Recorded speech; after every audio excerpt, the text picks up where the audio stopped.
Hello everyone, today we're going to talk about a game called Tell Me Why, which is a video game closely related to Life is Strange, in the sense that fan theories and speculations play a pretty big role in how the game developed. Tell Me Why is a video game where decisions play a pretty big role, just like the Life is Strange game did. But in this case, it's not much of the choices you make of the present, but about what you choose to believe from the past. The main purpose of this game is not to choose what is true, but for you to choose what you believe is true. And by that sense, it was naturally obvious that fan theories about this game were going to be all over the place, because there's not a one particular truth, but one thing is for certain, and that is there's plenty of theories to figure out. So without any further explanation, let's just get into it. This video will be divided in three main parts.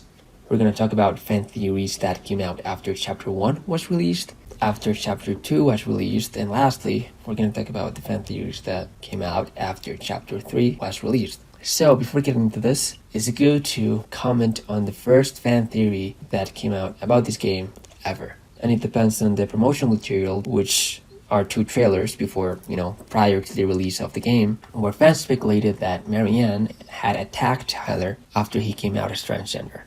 That was the first main theory of this game. This theory, though, was proven incorrect with the release of the game in general, and after figuring out the ending. I think most of us fans and most of us players of this game can see Marianne, even though struggling with her mental illness and emotional turmoil, we can see Marianne as sort of a very supportive mother and was actively trying to do research on how to be a good parent, buying books to how to raise her transgender son and stuff like that, and she just really tried to be a good ally to him. So the theories that came out after Chapter 1 was released can be divided in three main topics: Marianne, the twins, and probably the most important and symbolic thing about this game, which is the Book of Goblins. So firstly, talking about Marianne, fans speculated after Chapter 1 came out that Marianne was sort of hallucinating or was in a state of psychosis on the night of her death. She makes sort of contradictory statements and quite obviously points her gun at Tyler, something that seems to go very much against her personality. This theory seems to have been proven kind of incorrect at the end of Chapter 2, because in Chapter 2 it is shown that Allison saw Marianne tell someone, "I'm going to kill you," and went into a state of shock after this. Also, some fans believe that Marianne was suffering from depression.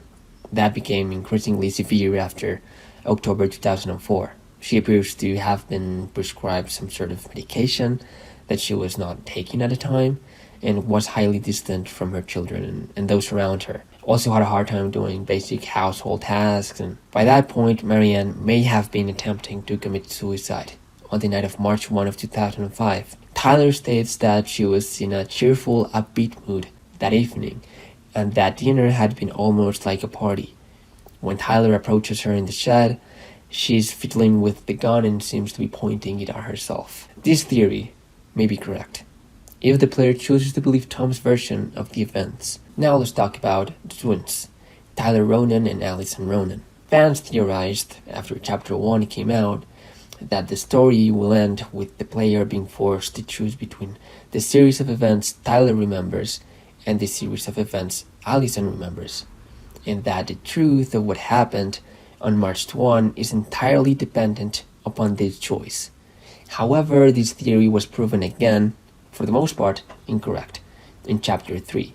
The player is not really forced to choose between the events Allison remembers and the events Tyler remembers, but rather choose the truth of that night between the events Tom remembers, which is Tom Becky, and the events the twins remember. Lastly, we're going to talk about the Book of Goblins. The Book of Goblins have characters that reflect real people in the lives of the Ronan family. As many of these characters were made up by Marianne, there was speculation about who inspired each character. It would seem that each figurine is generally located in an area related to the characters they were inspired by. So here we have some fan theories about these characters after Chapter 1. Firstly, some fans theorized that Allison and Tyler were the inspiration for the crafty goblins. The sneaky goblins are twin siblings who go on adventures, and the twins openly refer to themselves as having spent more time as goblins than as children. It was also believed that Marianne is represented by the Wise Princess. A collectible of the princess can be found in her room. Her door is blocked by the princess puzzle. The twins make reference to the goblins helping the princess while they are cleaning the shed for her. And also, fans theorize that Tessa Vecchi was the inspiration behind the pelican. Both provide gifts such as food and clothing. This theory was proven correct in episode 2, when we found that Allison and Tyler realized that Tessa was the inspiration for the pelican. Also, fans thought that Sam Mikansky was potentially the inspiration for the old bear, as he was seen as harboring some affection for Marianne during his encounter with the twins, and it was a big help to her when repairing the house, something that the bear did during the stories. This theory was proven correct in episode 2, when Allison and Tyler discovered the inspiration behind 3 of the Book of Goblin characters. Others, after chapter 1 came out, speculated that Eddie Brown was the inspiration for the bear. Due to his position on the police force, his job is to protect, much like the bear would in the story. But this theory was proven incorrect in episode 2 as well, when Allison and Tyler discovered the inspiration behind the Book of Goblin characters, when they realized, as I said before, that the bear was meant to be Sam Mikansky. Finally, there was some speculation that Eddie was actually the Ice King. The figurine was found in the police station. He is certainly a powerful figure in town. The story of the Ice King reprimanding the naughty goblins for their pranks could be inspired by Chief Brown, responding to complaints from neighbors in the area. This theory, though, was proven incorrect in episode 2. About chapter 2, there's really 2 things to talk about: the fan theories that came out after chapter 2 was released. One was the Mad Hunter, and the second one was the memories. So the first fan theory was that some speculated that Tom was the Mad Hunter and the true identity of Allison and Tyler's father. During his conversation with the twins, Tom is the first to mention that Marianne was close with many men. The second is wife Tessa, who brings up that she had been running around with married men in the heat of anger before immediately regretting it. The twins' father's second letter suggests that he was in an unhappy marriage, yet wanted to protect his partner from the truth, which could be a reference to Tom's marriage to Tessa. Tom's current involvement in the mayoral election would provide a strong motive for preventing the twins from learning the truth and potentially causing a scandal. He was also aware of the twins' ongoing search for answers, which would give him the knowledge required to burn down the barn. Tessa's negative attitude and lack of forgiveness towards her former friend may have been strongly influenced by this affair. This theory, for the most part, was proven correct by chapter 3, where Tom is the twins' father and was seen by the twins as the Mad Hunter on the night of March 1. Also, some fans theorized after chapter 2 came out that Alexander Gershwin was the Mad Hunter and not Tom Becky, due to both his appearances so far showing his enjoyment of hunting of season, his strange reaction to learning that Tyler is a Ronin on the boat, and his reappearance in chapter 2. In the Book of Goblins, the Wise Princess ran away to the forest from the Mad Hunter, who lived elsewhere. While Tom is only known to have lived in Delos Crossing, Alexander Gershwin can mention that he is from Anchorage. Also, it's good to point out that Tom Becky and Alexander Gershwin share the same voice actor, which was Neil Kaplan. So, as the father voice sounds similar to Kaplan's, this may indicate that one is an intentional red herring. This theory, though, as good as it was proven incorrect when the release of chapter 3 came out.